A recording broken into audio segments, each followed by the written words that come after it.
Hello, it's been a while because I've been taking care of myself. But I want to talk about I was just briefly looking at because I don't keep up with a lot of things. It's this thing that Mary J. Blige put together, and then I saw Tabitha Brown, Lonnie Love, and Saweetie, and um, other women, Kelly Rowland, and they at this dinner table. It's at the beginning. I don't think I got past 15 minutes of it yet because I heard something that is a very common statement, and I felt like talking about it. And it's this concept of the strong black woman. I'm gonna tell you what I don't like about it. Number one, because a lot of women are very strong, okay. But what I don't like about the idea of strong black women is the way it's put out there is that you're able to take anything that someone throws at you, but then after they throw it at you and they step on you, then I'm gonna curse, you're shitted on. Okay, you're shitting on. So I don't like the idea of the strong black women the way it's used in society today, because to me it means that you're built for it tough and you can just take anything. But at the end of the day, you're unappreciated after taking all these bumps and bruises and kicks in the head and beatings or whatever and solving everybody's problems, but you can't hardly solve your own problems. That's why I don't like the word black anyway. But I can't be strong for everybody else. And the idea of strong black women is not to be strong for yourself. So the way society uses strong black women is so you can be strong for everybody else. And you can be this platform for everybody to stand on you're the constant Christ. See, the strong black woman is the Jesus Christ. I'm going to say that again. Strong black woman is really the Jesus Christ. You're the sacrifice for everybody. You're not strong for yourself. You're not even allowed to help yourself. Just think about Black Lives Matter with the George Floyd thing. I had so many women tell me when I think I was still doing videos on Divine Beingness channel. I stopped that because I don't really care for the energy on. I was trying to change it up. And it's hard to do when I've already established something, so I stay on this channel. But anyway, so it was other women in my comment section talking about ever since that George Floyd thing. I think it happened on Memorial Day. Okay, it happened on Memorial Day. It was the start of Black Summer. I think it was called Black Summer, and he was killed on Memorial Day. Anyway, a lot of ladies got in the comment section and talk about how other females in their family was getting on them about not getting out there and marching and being some bulldog for these men that keep getting shot and killed by the police. Okay, so the strong black woman is not to be strong for herself. She is to be strong for the rest of the world, while she don't do nothing for herself but get beat up. Dick Gregory, and I'm saying this, I'm gonna get to Dick Gregory. Anytime a black woman want to do something for themselves, and I don't like the term black woman, but black women like to use that term, so that's what I'm going to use, but I just do not call myself that. Because it was not, that term black was not created by that group. It was created by another entity that's not even, that don't even look what you would call black. Okay, and to me, it spells and curses around that term. So I don't like to use it for myself, but a lot of black women like to be called that. So, I mean, I'm not going to disrespect if they like to be called black. Okay, but yeah, so, Dick Gregory, I remember he would say this all the time. He said he would call his car beautiful, but he would call his woman strong, and he would call his woman strong, his wife strong, but he would call his car beautiful. So his wife wasn't even beautiful. She was so strong that she couldn't be beautiful.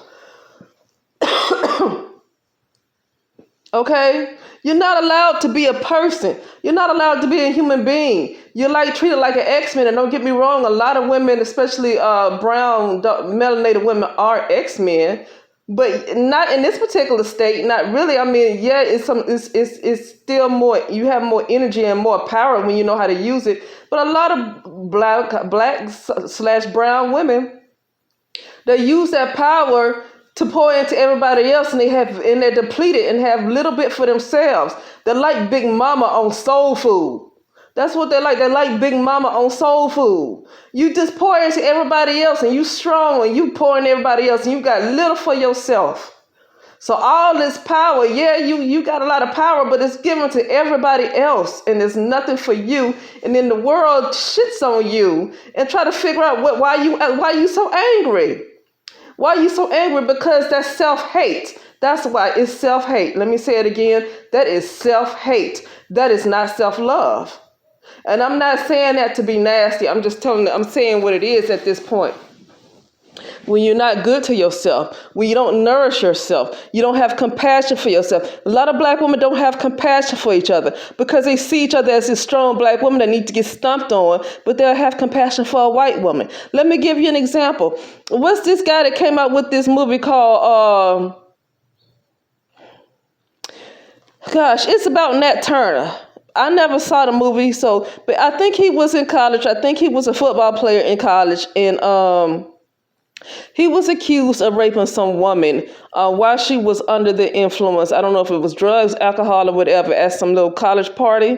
It was a black guy, and he came up with this movie about Nat Turner. Nat Turner.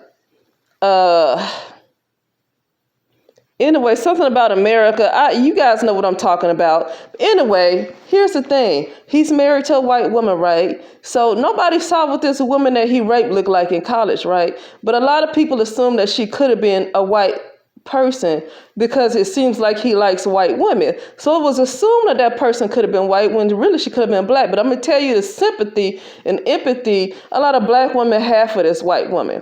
And I get it. Some black women did not want to support him because they say, well, we don't support rapists. Okay, that's fine. I get that. But if I just get the sneaky feeling, had it been a black woman, if they would have suspected it was a black woman or a black girl in college or whatever, a black woman would have turned around and said, at that time, a black woman would have turned around and said, well, she shouldn't have got drunk. Well, she should, because I used to see that a lot. I don't know if that still really goes on today, but black women have a bad habit of blaming black women who are victimized, but have sympathy for the white woman. Okay, why? Because I'm getting back around to the strong black woman. The reason why a 13-year-old can get raped by a grown man and a lot of black women will get around and say, well, she should have, but we'll let that grown man off the hook is because of that strong black woman and thinking that black girls and black women just can get stumped on because they're supposed to be so strong. But you see the white woman as innocent and pure. That is something we have seen through all what you would call black history. What was that guy? Edgar Cleaver, whatever his name is, Cleaver. I'm forgetting people's names because I haven't thought about them in so long. I haven't read about them in so long. And then when I do that, I forget about them. But I know his name is Cleaver. And he was part of the Black Panther Party. Okay, this is what I don't like about the strong black woman. The idea of strong black woman as given by society means you can take beatings from everybody. It means you can give your energy to everybody, but you're never supposed to help yourself. The minute you use your own energy to help yourself, it's a problem. It is a problem. Okay, but I think his name is Cleaver, Edgar Cleaver. I could be saying that first name wrong because it's been so long since I even thought about him. But he was part of the Black Panther Party, and he wrote a book. So he said it himself. This ain't no rumor. He said it about himself. Okay, these were his confessions that he used to go around these inner city black neighborhoods and rape the black girls.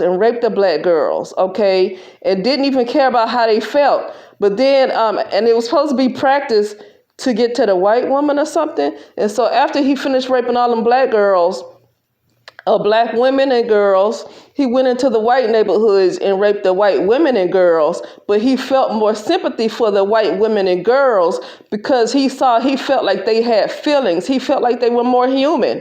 And he didn't feel like the black girls and black women were human. So he had no sympathy for what he did to them because they're strong. They're strong so they can take the rape and the beatings. They're strong. So I get that some women say, well, I like being a strong black woman. It's nothing wrong with being strong, but I've seen other groups of women strong too now. But the way that society uses this term strong is not the way you want to be strong. The reason why these girls were seen as not having feelings and they can take the rape is because they're considered strong. That's the way society sees black women, as somebody can just keep getting beat on and stepped on. So the way some people like being strong, like you're resilient. I've seen Mexicans who are resilient. I've seen Chinese who are resilient. I'm not taking away from the so-called black woman's strength, but a lot of people are strong. A lot of people know how to bounce back. Okay? And I realized that the black woman is at the bottom, so she take the most and she bounced back after taking the most. But the reason why she take the most is because that term strong, the way society sees it, it gives them permission to keep stepping on your head. It gives them permission to keep you at the bottom. Well, you strong, so you can stay at the bottom. You can't rise. Now, I don't like the idea of the bottom. I don't like the idea of a caste system. To me, that's separation, and to me, that's not divine order anyway. So the caste system needs to be dumped in a doggone garbage in a freaking incinerator. That's where that caste system needs to go, because the caste system leaves these diabolical people that's in charge. It leaves them at the top because they are low vibrational, and the minute people come together and get rid of the caste system and they come together as one, their butts are gone. Democrats are gone. Probably the Republicans are gone too. It won't be this kind of mess that you see today. It probably won't even be no COVID-19, to be honest with you. So that caste system needs to be thrown in the freaking garbage and then put in the incinerator anyway. But getting back to the black woman being at the bottom, she's called strong so she can become, and it's almost like it's in their subconscious now. Black women subconsciously don't want to rise up to the top. And I don't believe in no top anyway, but in this society, they believe in the top, okay? Because it's a caste system. Subconsciously, black women don't want to rise up anyway, because they have been in this position so long that is programmed into them to be there for everybody else and to not take care of themselves, okay? It's programmed into them. It's deeply programmed into them. It's nothing that I can get mad at so-called brown women about. I had to work on this myself. I had to be in a serious spiritual battle myself to the point where I had to learn it. So I can't get mad at brown women who seems to have this deep program in them. The only thing I get mad at is if they get up in my face and tell me what I need to do because of their own emotions and try to control me. That's when I want to get on them. You don't control me because of your own emotions, and because you have this deep program in you, then you feel like you want to be a tyrant and control somebody else, like what happened with George Floyd. It was a lot of so-called black women that were tyrants of other black women, telling them that they need to get out and march for this man that don't even like black women, and that this man that they don't even know. And this man that robbed a doggone pregnant woman at gunpoint and stuck a gun. This is the supposed story. Now, I don't even know if this is true, but this is supposed story that he robbed a pregnant woman at gunpoint and then put a gun at the doggone baby that's in her belly. This is what black women wanted to fight for. This because they don't care about George Floyd. They got this deep program in them of suffering. The black woman is programmed to be Jesus Christ. The black woman is Jesus Christ. I don't care what picture you see in this church. I don't care if they think it's a black man. The black man ain't suffering for everybody else. The black woman is, so the black woman is Jesus Christ. I don't care what nobody say. And I don't care what you learn in church, and I don't care what your Bible say, because people don't know how to interpret the Bible anyway. It's esoteric more than anything, and it's mysteries more than anything. And a lot of especially the Revelations, were written by the Sibyls, black women. So a lot of people get mad because they don't know what the heck they reading anyway. And yes, I am I'm expressing myself right now. I don't know how people are going to take it. A lot of them things are written, came from great mother, don't even understand where it came from. And it's a lot I got to learn too, so I'm not going to hop on you. But a lot of people get mad and thinking you're misinterpreting the Bible because they don't even understand the Bible anyway. You can't understand the Bible because the Bible is taken away from different systems. Some of that Bible was taken away, was written during the fall of matriarchy by the Sibyls. And they were prophetesses of Mummy Walter. And a lot of those in Revelation came from the Sibyls. A lot of, I want to say Psalms or the Songs of Solomon, one of those, came from those Sibyls. They were hijacked, they were stolen. So a lot of people don't understand what they read and they get mad at what they don't understand. It's best instead of getting emotional in your feelings and get mad, get some understanding, get knowledge is power. It's too much to learn out here. I have to learn not to be getting offended at everything because it's a whole lot I don't understand or overstand. So I have to learn not to get offended at everything. It's too much that I just don't know to keep getting mad. Just sit and stay balanced. And whatever you hear, stay balanced because it's so much to learn. But anyway, that was off the point right there. The point is that this strong black woman thing, it's not used for you. You are not to be strong. The way society has used this strong black woman, it is not for you to be strong for yourself. Let me repeat. It is not for you to be strong for yourself. It is you to be strong for everybody else while they spit on you and don't even be thankful for you sacrificing yourself for them. They turn around and spit on you and call you ugly and masculine. That's what they do, is they call you ugly and masculine and say that you're an angry, bitter black woman because you the one that's strong for everybody else. Turn around and be strong for yourself. Let them take care of themselves. And that's all I got to say because I'll just repeat myself again. If I keep going, I'll just be repetitive. So, all right, I'll talk later.